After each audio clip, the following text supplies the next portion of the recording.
A mãe, na escola avisavam que devia se queixar a professora e o pai e a mãe tinham problemas, portanto, fui fazendo uma série de comparações. E vendo o que no nosso país também um dia pudesse ser feito, no sentido das pessoas viverem mais felizes. Fui crescendo nesse paralelismo. Obviamente, os meios onde nós andamos, as vivências a que nós estamos expostos, moldam a nossa forma de estar. E eu acho que o angolano é especial e é mais criativo por causa das dificuldades que todos nós vivemos no tempo do Partido Único. Porém, eu creio que também há uma certa dificuldade da nossa sociedade em adaptar-se a uma maior democracia, porque essa doutrina do marxismo-leninismo de extrema esquerda que nós vivíamos no tempo do Partido Único ainda está muito enraizada nas mentes e no modus operandi da maior parte dos altos dirigentes que ocupam cargos no nosso país, que, coincidentemente ou não, são pessoas mais velhas, que já passaram em larga escala dos 50, 60 anos de idade e que também já estão a transmitir essas doutrinas e modus operandi a jovens que até ainda só estão na casa dos 20, mas que não tiveram outras vivências e que já estão a aprender esses métodos de ameaçar as pessoas que pensam diferente, de fazer comportamentos de intimidação, de ser intolerante a opiniões diferentes. E eu, quando regresso para Angola, já com 24 anos de idade, já licenciada em produção de imprensa, especializada em produção de televisão, de órgãos de comunicação,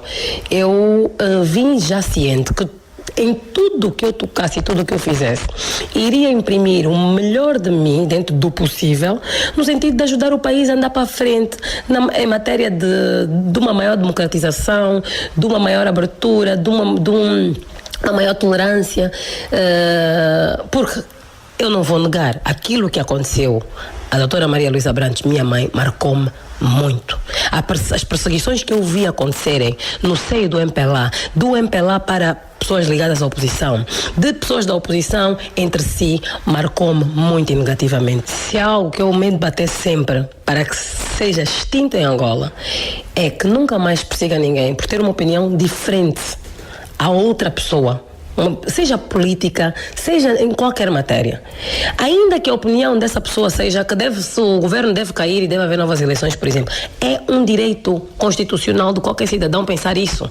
Se ele conseguir convencer a maior parte dos outros cidadãos que isso deve acontecer e os deputados acharem que sim, é um direito que ele tem. Ele não tem que levar surra, ele não tem que ser preso, ele não tem que ser batido, ele não tem que ser nada. E eu não gosto de falar disso publicamente, mas eu sei que há pessoas dos movimentos 15+2 que sabem que eu mexi todas as influências que tinha, que eram pouquíssimas, no sentido de fazer ver também alguns mais velhos que aquilo não estava certo. Não porque eles não tivessem exagerado quando fizeram aquele vídeo que depois nós vimos, em que incitavam de facto uma desordem que até tinha que morrer mulheres e crianças. Aí eu acho que os revus excederam-se e talvez por essa razão tenha acontecido o que aconteceu, mas podia-se ter evitado eles terem chegado a terem essas ideias se desde o início, quando começaram -se a manifestar, tivessem sido chamados por um governador provincial da província onde estão a fazer manifestação. Olha, mas senhores, vocês vão sentar aqui no conselho, vão escolher um representante, vai sentar-se aqui no conselho provincial, vamos reunir periodicamente e os senhores vão dar a vossa opinião sobre aquilo que vocês acham que deve ser feito para corrigir com os meios que nós temos. Os meios são esses. Qual é a vossa opinião? Já não tinham motivos para continuar a protestar. Queremos que o presidente saia, já está há muito tempo. Muito bem, façam uma explanação ao Parlamento, manifestem-se, continuem-se a manifestar pacificamente. Se vocês conseguirem convencer os deputados, muito boa sorte. Agora, não era criar aquele clima de intimidação, de guerra, ao ponto de chegarem as coisas onde chegaram. Há hoje na sociedade angolana pessoas que acreditam que há mais liberdade. Há mais liberdade para criticar o José Eduardo dos Santos e tudo que não esteja ligado a João Lourenço. Porque, olha, eu sou deputada e fui ameaçada de morte dentro da plenária da Assembleia Nacional. Nunca ouvi falar nenhum deputado que foi ameaçado de morte dentro da Assembleia Nacional no tempo do presidente antigo. Podem ter acontecido outras coisas, mas se há deputado que fugiu do país, se há deputado que tem medo de falar, então melhorou o quê? Melhorou a possibilidade das pessoas falarem mal de Eduardo dos Santos, que isso é que o próprio Presidente da República atual promoveu e aplaude e quer. Mas isso não será uma nova forma de majulação? A meu ver, essa melhoria das liberdades, da liberdade de expressão, não é algo que está a ser dado pelo Presidente da República nem pelo Governo, é algo que os cidadãos estão a conquistar, porque era óbvio que José Eduardo Santos, por ter entrado no poder, como entrou com a morte do Presidente Agostinho Neto, em tempo de partido único, em tempo de pena de morte, ter tido a legitimidade de nos dar a paz, era alguém que nós tínhamos mais dificuldade de enfrentar. Porque vinha-se com uma cultura do medo que já tinha sido deixada do tempo de Agostinho Neto, do 27 de maio. E com essa mudança em que o próprio presidente Eduardo Santos reconhece que houveram erros, que ele próprio diz que vamos corrigir o que está mal, é o próprio presidente Eduardo Santos que, na altura, já estava a dizer que as pessoas agora tinham que falar. E o atual presidente também vendeu essa campanha, mas na prática as coisas são diferentes. Por que eu estou fora do país? Por mais que haja atestados médicos e etc, todo angolano sabe porque que eu estou fora do país, é porque há liberdade de expressão. Ainda voltando à questão dos revus, nunca ouvimos o pensamento do presidente Eduardo dos Santos, que por sinal é seu pai. O que é que ele pensava sobre o assunto? Bem, eu não posso falar pelo engenheiro José Eduardo dos Santos, mas quando eu, como cidadã, na altura, e como deputada que tive acesso a falar, então na altura também com o Presidente da República, e dizer que havia insatisfação por parte da juventude, porque achávamos que estavam a ser excessivos na prisão dos jovens. Ainda não tínhamos visto o vídeo em que eles diziam que temos que fazer confusão, temos que fazer com que os polícias nos batam, depois íamos dizer ao exército que para não se meter e morrerem crianças, antes de vermos esse vídeo. Eu era uma das pessoas que estava a fazer campanha porque tinham que ser libertados, porque achávamos que era um exagero, eles só estavam a fazer a sua liberdade de expressão e deviam ser ouvidos e tal. E a minha resposta que me deu o engenheiro José Eduardo Santos foi: mas em Angola existe separação de poderes e não posso ser eu a mandar libertá-los, porque senão estou a dizer que estou a violar a separação de poderes. Passado um tempo, coincidência ou não, sai uma lei da amnistia que permitiu com que os revus fossem libertados, que foi aprovada pelo Parlamento e ratificada pelo então Presidente da República, José Eduardo dos Santos. E eu também sei, como foi dito por familiares de Luata e Beirão, que o Presidente da República na altura mandava enviados lá à prisão ou a falar com a família para garantir que ele comesse ou que levasse algum tipo de injeções de vitaminas ou etc, preocupado com a saúde e que o jovem não falecesse dentro da prisão, preocupado com a saúde dele. Portanto, assim, no nosso país há muitas nuances que nenhum de nós irá saber, porque nenhum de nós é Deus. Mas a verdade é que, para mim, no caso dos revus, houveram excessos dos dois lados. E quem começou a provocar os excessos foi o lado do governo, por não ter decidido dialogar, por ter continuado a usar a força, o braço de ferro, ao ponto dos jovens começarem depois a pensar coisas como bater nos polícias, os polícias baterem-nos, depois o exército vem aí, quer dizer, levarem a juventude, por causa da intolerância do próprio Estado, a ter ideias de querer fazer primavera árabe, de querer provocar, quer dizer, o caos e serem levados ao extremo. Porque eu acho que um jovem que se sente ouvido, que se sente chamado para ser parte da solução e não visto como parte do problema, ele não quer arriscar a vida dele, quer para ir fazer confusão a ponto de ir para a cadeia e tudo mais. Portanto, o governo ali falhou. Mas os jovens também, ao terem querido ser extremistas e feito aquelas reuniões que vimos depois em vídeo, também perderam a razão. Então eu acho que é um episódio que foi ultrapassado, do qual ficou triste memória e que deve servir para todos de lição de que o diálogo é sempre a maneira de prevenir o pior. Mas digo uma coisa, eu não devia ser eu a dizer isso, mas eu gosto de ser coerente. Talvez aquilo que aconteceu, as manifestações, o movimento Revu e tudo mais, tenha sido necessário para que hoje estejamos a ter a liberdade de expressão um pouquinho melhor para quem fala mal do Zé Eduardo dos Santos e do MPLA, porque os que falam mal do João Lourenço, do Dr. João Lourenço na TPA, depois já não são mais convidados. Uns até estão no ar, como aconteceu com a senhora Filomena, que agora já é chamada para o Conselho de Ministros, até mandam desligar a programação e fica a dar publicidade durante não sei quanto tempo para a senhora não aparecer na televisão. O Raul Danda foi cortado dos debates. Isto é liberdade de expressão? Enquanto jovem e política, o argumento de que os jovens, portanto, os revus, pretendiam dar um golpe de Estado tinha sustentação, era crível?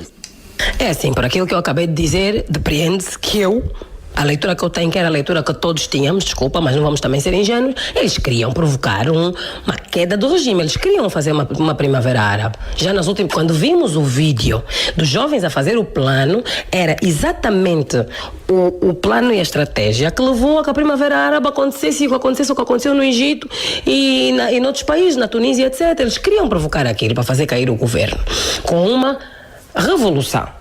No final criam isso, mas criam isso por quê? Porque andaram a tentar ser ouvidos, andaram a tentar manifestar-se, e ninguém sentou para conversar com eles. Porque no nosso país, devido também à cultura africana, que deve evoluir, ninguém ouve os mais novos, os mais velhos acham que são donos da razão e não têm que ouvir ninguém. E depois acontecem essas coisas.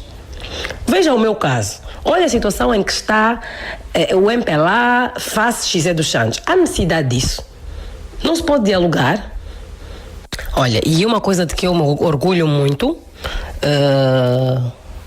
porque perguntou-me se aos 40 anos de idade, ter tido as vivências que eu tive, também moldou o meu caráter, a minha personalidade. Uma das coisas que eu me orgulho muito mesmo é ter acontecido uma grande divergência entre a minha mãe e o partido MPLA, ela ter saído do MPLA e ter se tornado uma pessoa vista pelo MPLA como opositora ao regime. Porque eu aí aprendi na prática até que viver em democracia, porque tinha pai e mãe que muitas vezes estavam em lados diferentes completamente de uma matéria. Eu sou do MPLA, portanto estava do mesmo lado que estava o meu pai, mas adoro a minha mãe. Tive que aprender a viver e conviver na diferença, na unidade, na diversidade, na prática. E talvez por isso, e os meus colegas da oposição não me deixaram mentir, desde que eu entrei em 2008, sempre olhei para os colegas deputados da oposição com o mesmo respeito, a mesma consideração que olho e olhava para os meus colegas do MPLA. Por alguns até, um ou outro da oposição, que me tratavam de facto extremamente bem, até passei a ter mais consideração por outros do meu partido, que me destratavam porque, sabe que no nosso partido, quando nós temos um problema com alguém, estendemos o problema a mães, filhos, pais, etc. Então, quer dizer, não gosto da Miluxa porque essa filha da Miluxa é suspeita e tal, não sabemos em que lado está esta miúda, não sei o quê. Outros já está aqui para ouvir, vai dizer ao pai, porque não está, os que foram exonerados do engenheiro Eduardo Santos já não podiam olhar para a minha cara, etc, etc. Com a oposição nunca tive esse problema. Por acaso nunca tive esse problema. E sempre me dei bem com todos. Quiçá também por causa dessas minhas vivências. Acabei até porque as pessoas trabalham juntas, convivem juntas e não está escrito no Estatuto do MPLA que é proibido ser amigo de pessoas da oposição. Tornei-me até amiga, bastante amiga de pessoas da oposição, que nos momentos difíceis da minha vida, se calhar estiveram mais presentes para me dar uma palavra de solidariedade de amigos, do que alguns que sentavam ao meu lado do MPLA, porque quem sentava ao meu lado era o camarada Kunonoka que andou a fazer as ameaças. E depois a seguir, como prémio, ainda foi para presidente do grupo parlamentar do MPLA, por exemplo. Agora, claro, quando estamos a debater ideias políticas, desculpa, amigo, política à parte. Tu vais sentar do teu lado e eu sento do meu. Mas isto não tem nada a ver uma coisa com a outra. Eu tinha um pai e uma mãe que tinham ideias completamente opostas e eu muitas vezes me opunha completamente às ideias do meu pai ou da minha mãe e sempre fui ensinada por ambos a defender a minha dama, por mais que sofresse as consequências. Por que havia de destratar outros por pensarem diferente? E há algo que eu acho muito curioso, não sei se a LAC vai ter coragem de pôr no ar isso que eu vou dizer agora, que é o atual Presidente da República, supostamente, dito por pessoas que lhe são próximas, ter-se sentido marginalizado ou ter-se sentido, entre aspas, perseguido por uma ala do MPLA na altura em que saiu do secretário-geral do MPLA e que passou momentos muito difíceis. E hoje em dia está ele com a faca e o queijo na mão e estar a fazer ou a permitir que se faça a mesma pessoa com pessoas inocentes. Por exemplo, eu sou uma delas. Que culpa tenho eu das quesilhas e dos problemas que houveram dentro do MPLA entre uns e outros e quem lhe poderá ter feito mal? Que culpa tenho eu dos desvios e roubos que uns e outros fizeram do erário público, que ficaram com centenas de milhões, bilhões nas contas que eu não tenho? Então por que também tem que se estender a mim esse combate a supostos entre marimbondos que no fundo muitos no povo já estão a dizer que todos são, e o que é que eu tenho a ver com isso? O que fala mais alto tem que ser a minha conta bancária e de onde é que saiu o dinheiro que lá está, como é que foi ganho, que não foi aí buscar ordens de saque no BNA, nem foi a saquear, nem fazer alavancagens a usar a Sonangol para alavancar nada, nem nunca recebi crédito no BPC nem na Sonangol. Então por que eu também tenho que estar a ser ameaçada? Por quê? Porque decidi falar e defender alguém que foi meu chefe. que por acaso também é meu pai, e que todo o MPLA prometeu, e que eu sei, apesar de não ter lá estado sentada, mas sei que o Bureau Político jurou, fez pacto de defesa do chefe que saía a seguir as eleições, de proteção do chefe, e que agora não cumprem. Então, por que eu tenho que estar a ser punida por falar a verdade? Mas vamos falar de evidências. Que evidências é que apresenta a sociedade que tem sido perseguida pelo presidente? Eu até já me cansei de falar nas evidências, mas as evidências estão aí. Contactem a RTP, peçam a entrevista que Sua Excelência Presidente da República de Angola deu à RTP, no qual me cita. Fala de mim, 2 irmãos meus, diz que não é por serem filhos do antigo presidente. Portanto, deixa claro que o problema dele comigo é por ser filha do antigo presidente. E depois diz, esses são cidadãos comuns, não são generais nem ministros. Se tocamos generais e ministros, por que é que não são onde ser tocados? E diz que temos problemas com a lei, insinuando que cometemos crimes. Mas então, eu estava aí a falar em qualidade de Procurador-Geral da República, de juiz de um caso que já nos condenou e passou, portanto, transitou em julgado. Em que qualidade? A violar assim a separação de poderes, a manchar o meu bom nome e reputação internacionalmente, porque aquilo ecoou na Euronews em todos os países da Europa. Outra evidência que também é que está tudo. Eu só falo de coisas que estão registradas. Qualquer cidadão pode ir ao YouTube, pode contactar esses órgãos de imprensa e ir buscar. Graças a Deus não são só angolanos, senão já tinham apagado tudo. Também o presidente do MPLA, que é presidente da República, deu um discurso a dizer que tem que ser afastados do Parlamento deputados que têm conduta indecorosa no Parlamento e nas redes sociais, mas cabe ao presidente da República, que é um poder à parte, definir quem é que tem conduta decorosa ou indecorosa, ou cabe ao povo que elegeu as pessoas, ou os próprios deputados que são representantes do povo que lá estão dentro. Mas essa orientação está a ser cumprida, porque logo em seguida foram fazer uma série de diligências no Parlamento para tentar revogar o meu mandato, com base em ilegalidades. Por outro lado, o MPLA também reuniu o Comitê Central de propósito só para tratar da suspensão e processo disciplinar contra mim sem eu ser ouvida, que está em curso, estão a implementar as orientações. Foi o Presidente da República que deu as ordens publicamente, está registado. Isso é perseguição. A ânsia de me pôr no bolo, no pacote, como filha do Zé Eduardo Santos, é tanta que esqueceu que eu sou deputada eleita na mesma lista que Sua Excelência, antes de ser o Presidente da República, foi cabeça de lista dos candidatos a deputados pelo MPLA, como cabeça de lista automaticamente candidato a Presidente. Se tivéssemos perdido as eleições, seria deputado igual a mim, ele no número 1 e eu no número 50 da mesma lista. Mas foi-se referir ali a mim porque são filhos do antigo Presidente e que não são mais os deputados, não são mais do que os ministros e não são mais que os generais, e que nós tocamos quem? Ele, Presidente da República, tocou por quê? Porque é ditador. Porque, desculpa, só um ditador é que fala assim. Obviamente que o Presidente da República não é jurista, podia não saber claramente quais eram as balizas e as que dividem os seus poderes dos outros. O ser humano é falível e errar é humano. Errou, muito bem, retrate-se. Ninguém vai achar que o Presidente da República é mais fraco porque se retratou, porque pensou que eu era gatuna e não sou. Até vai ser aplaudido. Qualquer cidadão que tenha passado pelo que eu passei fica exatamente como eu estou e aguarda e exige sempre que puder que seja reposta a verdade e que as pessoas se retratem. O MPLA falhou comigo, enganou-se com relação a mim na leitura que fez da minha pessoa. Sua Excelência Presidente da República enganou-se, não sei se lhe disseram, se ouviu dizer ou se achou com relação à minha pessoa. Sujaram, mancharam a minha reputação internacionalmente, causaram-me danos irreparáveis. Porque a doença de um filho não se repara. Pode ficar bom de saúde, mas a memória daquele momento difícil ninguém vai apagar. Então retratem-se. Devolvam-me a minha dignidade que me tentaram roubar. Porque senão eu hei de lutar por ela até as últimas consequências. Custa custar e vou continuar a fazer confusão. É normal, qualquer cidadão tem esse direito. E eu sou uma cidadã como os outros. Acredita que o país terá sido saqueado ou não? Na minha opinião, houve um saque descarado e generalizado a todos os níveis no nosso país. E que não foi 1, 2, 3 nem 4.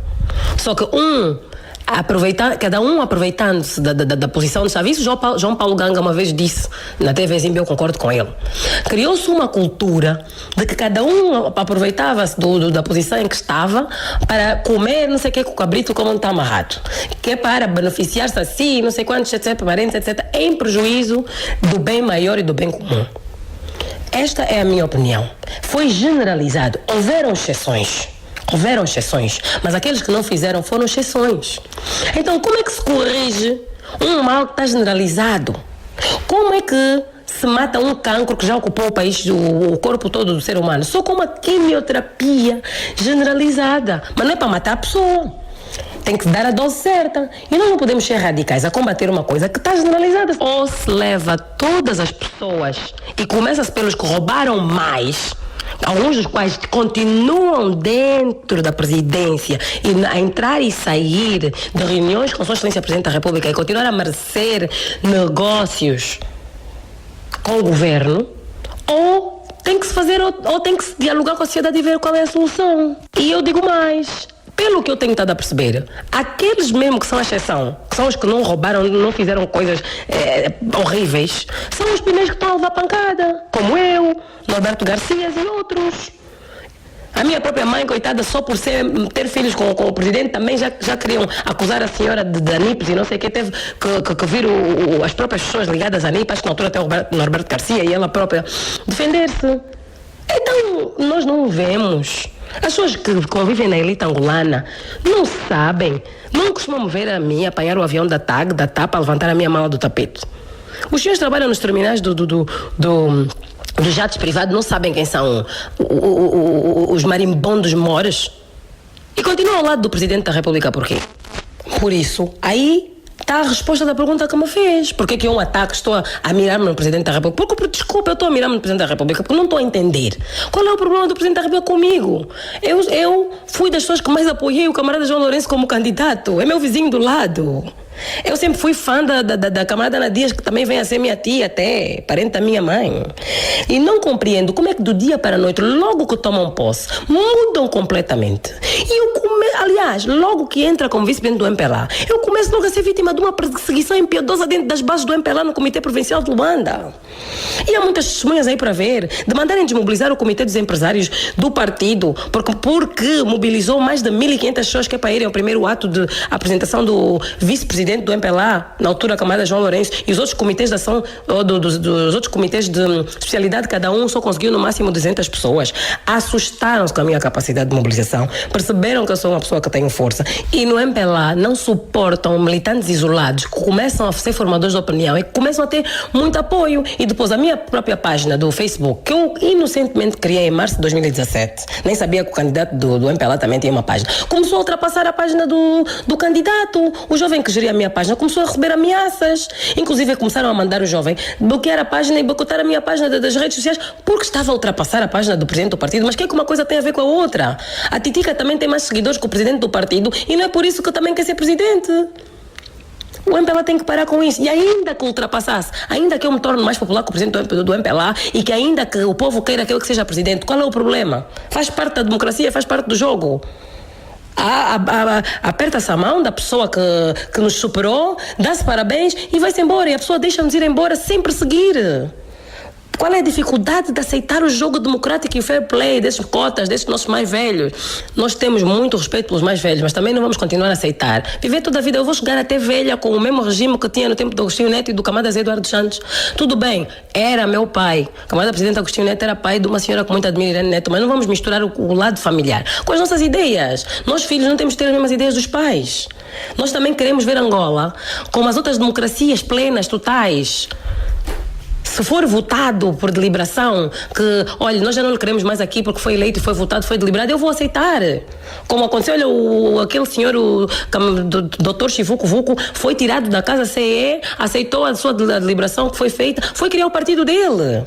É um jogo democrático. Lutem com as armas que existem. Escusam de estar a usar as posições de força e de poder para cometer abusos, para manipular as instituições e servir a interesses pessoais. Querem poder a todo custo por quê? Para quê? Não vemos que isso não é correto, não dá certo, não acaba bem, não é bom. Não acha que estes aspectos são muito periféricos à política, ter mais ou menos seguidores nas redes sociais? Olha, são aspectos periféricos, estou de acordo. Mas a verdade é que Barack Obama